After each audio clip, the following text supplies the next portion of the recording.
Sometimes I'm alone by myself, yeah. Don't feel at home by myself, yeah. It ain't the same feeling with somebody else. Feel like a clone of myself, yeah. See, I ain't gotta lie, rather tell the truth. But I tell the truth about everything, everything. Come on, dang. the truth about everything. Sometimes I just don't wanna feel attitudes, bitter pills. See why I'm still, yeah, I'm still close to you, close to you. All that we've been through, we kept this thing together.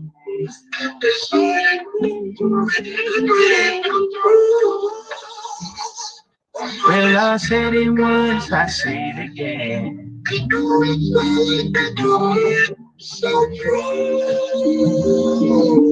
morning, everybody. How y'all doing this morning? Peace to the nation. Flave going live. Don't trip over your all selves coming to Flave's live. Uh, yeah, I was just thinking, you know, one should think at least 3 times a day, deeply preferentially. Put some thought into what you're thinking about. And the past few days, I guess it's been about a week or so. The conversation's been on a bullying, well, an alleged bullying incident that happened between a young black male and I guess you say his two twin brothers, but I guess only one of them dies. I guess it would only be one twin brother. Uh, where the situation was is that well, from what I've heard, is that there was a track meet of some sort, and it was a tent. And I guess that these young white males, or one of the young white males, had pressured the young black male, to move from the spot or whatever. And I guess an argument ensued, or altercation ensued, or a mutual combat ensued. And uh, when it was all said and done, the young white twin was dead by a stab wound, and the young black male was the stab. Now, we have to understand. We don't necessarily have to understand, but one thing that might help us understand is that the fact that when you're in situations, when there's situations that occur that have to do with, I guess, in particular races or whatever, naturally, I guess there may be a few exceptions, those who might have extra pure, non-biased hearts. Um, More than likely, you're gonna veer toward that person. You're going to gravitate toward the side of that person that is more like you, and that's understandable. Now, a lot of people on the black hand side is pushing the narrative, under the presumption that this young black male was defending himself. And I guess when it all said and done, you know, the young black male did defend himself. He defended himself to death. Not his death, but to the other guy's death. The question is whether or not his self-defense is what you could proclaim as legal self-defense. Now, from what I understand, from my brief legal experience, knowledge on law, that when it's a situation where it's like mutual combatants, and I guess in the situation you may even feel as if you're being having to defend yourself. In those situations, you generally can only meet like force with like force. Now, maybe in some situations, I guess maybe outside a school situation, because this was a school activity and there are school rules. School rules all over the country. You know, you think about all these school shootings and things like that. School rules generally say, children, no weapons. You cannot bring any weapons to school.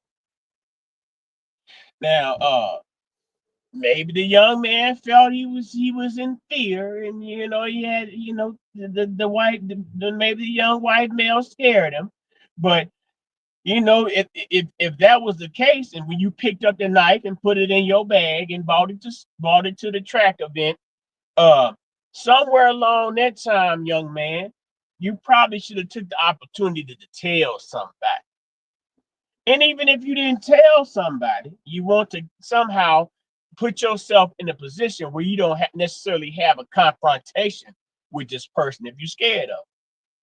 Now, I understand the process of standing your ground, but if you're gonna stand your ground and legitimately stand your ground, young black man. I mean, this is from the days uh of my youth. Now, I'm a little old. I'm an old cat. I'm a seasoned cat.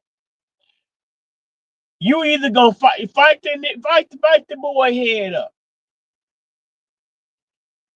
win, lose, or draw, but you live. I pop say for Friday, you live. You might fight, you might lose, but you live, and you stay out of jail. Because I know that some of you all say that the white folks and whomever else is being racist and being insensitive. Somebody even say when I'm telling the way I'm telling you, but y'all can check this shit against law. uh they're acting kind of Sambo-ish or coonish or selloutish. You know what I'm saying? When it's basically trying to examine the perspectives and add on facts and put on logic on top of it. He ain't gonna get past that weapon in school. He's not going. The young man is not gonna get past bringing a weapon to school, and not only bringing the weapon to school, killing the boy with the weapon. This is a track event. Now that he may have been embarrassed, he may have felt cowardly. Somewhere in that event, there was either a teacher or an official, or there was room for his ass to run when he felt. And if he did lock up with old boy, if he had a chance to break loose and run, I know in hindsight, I bet he wish he did. Now, y'all say that some people might say, well, it's racist, it's racist. Now, I want to put these examples out here. Let's say, for example, it was two black boys, and one black boy felt like he was being bullied, and the other black boy, the so-called bully, told him to get up out of here. You can't sit here, blah blah blah. Now, then the same outcome. The other boy, the bully boy, stabs the boy. Now, these are two black males. How do you think that argument will go? Now, think from the perspective of the young black boy that was potential and this is just theoretically. Think from the perspective of the family of the black bully that had their son die because he was being an aggressive bully. He didn't go out there, I guess, it with an intention to kill nobody. He was going out there to pick on the weak. Now we don't. Now I don't condone bullying. I've had to deal with bullies in my life, and win, lose, or draw. I ain't end up stabbing nobody, and I ain't end up in the jailhouse behind dealing with no bullies. Uh, Now think about the perspective of if there's two black boys. Think about the perspective of the stab. You have to remove the racial aspect of it. Now you got to look at it like, okay, well, damn, nigga, why you have to stab your brother? Because we all brothers, ain't we black folks need to stick together, this, that, and the third. What's up with that part? So then we think from another perspective. Let's think from the perspective that it was a big old black boy, and it was a little frail bullied white boy who bought his shank in his gym bag to the track event. And then the same scenario comes out, the little white boy, frail white boy, stabs the big black bully. How do you think that'll play out in the media? How do you think that's going to play out from the side of black folks? Now, I ain't going now. If you'd probably be lying, you'd probably be lying to yourself if you didn't think, okay, well, hell, the same way y'all playing it with the black boy, uh, but y'all, I'm under the belief that it'll be more black people saying, well, hell, that boy shouldn't have bullied the little white boy. Then the white boy was defending himself. But then there will also be people that will say, well, that little white boy ain't have to stab that nigga. He could have done something other than that. And then let's go to another perspective. Let's go from the perspective. Now, this is the most notable, and then the one I guess you could say that I don't necessarily. I mean, I guess I care about it, but it's not. This is not a point I'm necessarily bringing up. Let's say, for example, two white boys, one big white bully and one frail white boy, and the frail white boy brought the knife to school and stabbed the white boy. How do you think that the white folks is gonna play that out? You think they're going to excuse that little white knife wielding white frail boy for stabbing the football star? I'm not getting that. I'm trying to figure it out. Now, I understand. He called him a nigger. You all have to understand, man. I know it hurts something now. I embrace my niggerness, my niggerdom.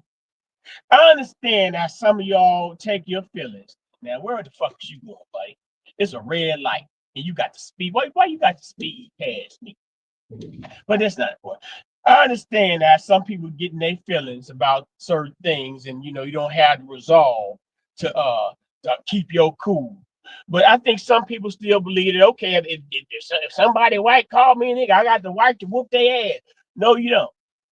No, you don't have the right to whoop on nobody for saying nothing to you. No, you don't. No, you don't. I mean, it may feel good in the practical sense of the world, but you try to take that shit to trial, you gonna lose because you took a verbal situation and turned into a physical situation. Now, they tried to jump him. They tried. Now, I want to think about it. And this is kind of off the wall. I want to think back to that time. Y'all remember on the riverfront when the one white man, I guess he had attacked the boat guy or whatever, and then all the black folks in the vicinity commenced to jumping on them white folks. I mean, just like in the quote, Red Fox, Fred Sanford, there were more niggas out there than the Tarzan movie, jumping on them white folks. Now y'all remember the one black man with the chair, the chairman.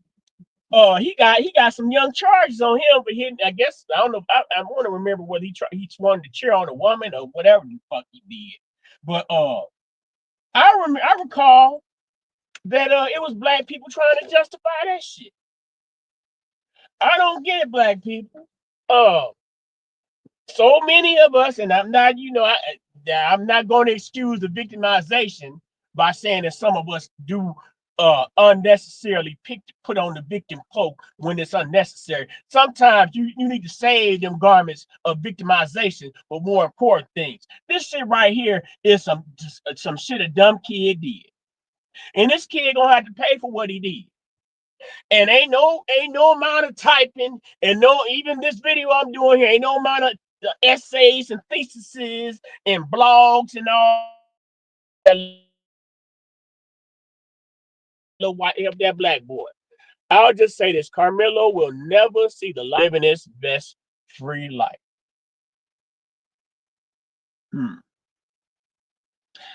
I think he might see light. I think they might show a little leniency on the foolish boy. The situation now, and that's another thing, because some people don't believe in systemic racism, but you have to understand that if a certain group of people built a system and you weren't part of that people that built that system, then that system is inherently designed to where it can work against you. Um, I still believe that when they played the little tape in court with Zimmerman and Trayvon, uh, they said with the yells of help. I still believe there were Trayvon's yells of help. I believe that Trayvon got the man up off of him, or had the man in a position where he was getting him, and then Zimmerman managed to get the gun out. The thing about it is that that's a stand your ground state, and also Trayvon nor Zimmerman was on school grounds, and also Zimmerman was a so-called neighborhood watch mother.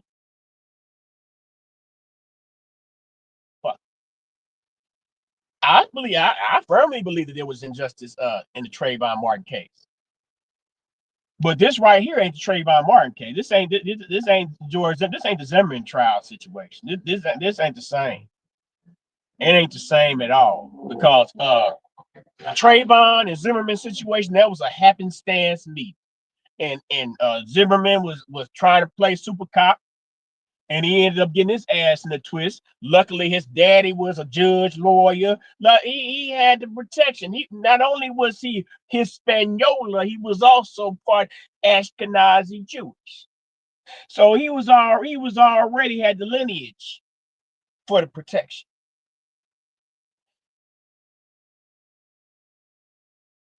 Young Karmelo does not, and I don't know what kind of lawyer that he may get. I don't think he has the wherewithal to defend that boy in the county that he in. We talking about Texas. We talking about Southern Texas. Now, albeit it's around Austin, which is like the most liberal, one of the more liberal areas in Texas. But them folks still them folks in high power, just like I said before, we talking about a system that was designed by people for the benefit and the furtherance and the control and the power of one particular group of people.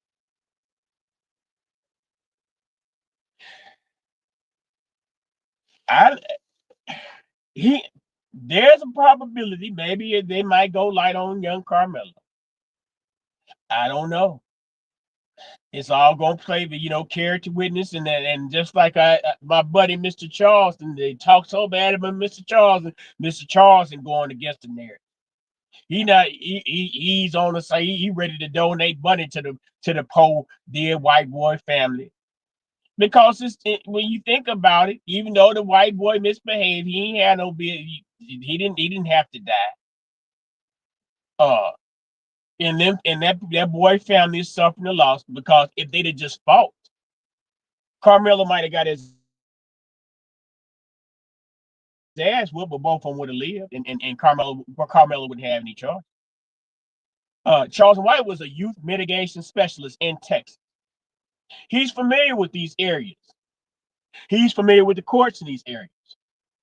So and also he's a law student. He was once a law student, so he has a familiarity with the law.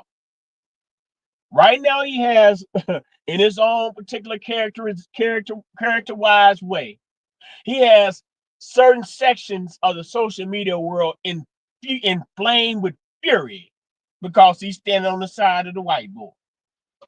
But no, if you once again, it's like, okay, well, I gave you all the perspective. Whether it's two black boys, whether the black boy was the bully, whether the white boy was bullied, whether two white boys, take the color shit out of it, make it colorless. What's right and what is wrong. Put your kid. I don't know if you got kids. Put yourself in that situation. Knowing what you know now, and even knowing what you know before you do this. If you're in a situation and you had a game, you going to your school, you had a game, a track meet or whatever. This ain't no motherfucking knife fight. This ain't no fight club shit. If you know the boys potentially gonna be there and they fucking with you, don't be around them. Tell somebody. If you want your pockets to swell, tell. But there ain't no money in that situation. If you want to stay your ass out of jail, tell, nigga. I'm sorry for the young man, but Sometimes we make decisions, and I mean, it wasn't. I guess it wasn't one of them young men in the gang, or situation, or just being foolishly criminal. I guess he thought he was being righteous. Like, he even allegedly asked the officer after the fact, "Can I claim self defense?" Nigga, the officer is not the person that you ask, "Can you claim self defense?" You supposed to knew that you were able to claim self defense before you pulled that knife out. So at the end of the day, man, I can't say it is about right or wrong. We are so brainwashed as black that we only see one side. You goddamn right now, one too. You goddamn right. We in Trump. There's a mass uh infestation of Trump derangement syndrome. All of a sudden, Trump is super racist, infecting all the pre-existing races all across the goddamn country, as if Biden was one of the worst motherfucking racists in power ever. Yeah, but that's a whole nother topic. I don't know what to tell. I don't know I don't know what the outcome of the situation gonna be. But I expect the young man to be punished. It's unfortunate the young man will be punished, but sometimes we have to equip the children. Uh, Equipping the children is not having them in pictures on social media holding artillery, doing little twisting their fingers up. If you're a child's parent in that child's life, that should have never been up there. We want to go back to Trayvon Martin. That's how they started fucking with Trayvon, for some goddamn pictures. He was doing being cool, trying to be cool on the goddamn internet. Choices and decisions. Choose right or wrong. They call it Crow. Crow life matters. Choose right or wrong. And in my mind and from my perspective, I guess in hindsight, that young man knows he chose wrong. Uh, so with that being said, two palms up. Catch your blessings today, because you could be like that young man. You could be like a young what's my guy's name? Young Carmelo. You could be like young Carmelo, facing the trial of your life, being in the most trouble you ever been in life. Or you could just be out here having your minor everyday problems that you got to deal with. So you put your hands up and be blessed. Whatever you got to deal with, you got the strength and the tools and the abilities to work your way through it, as long as you got faith and you got time, energy, and effort to put toward. After you open your hands and catch your blessings, ball your fists up and fight. Ball your fists up and fight what you got to fight through. So yeah. Now I want to appreciate you for coming in for with my guy.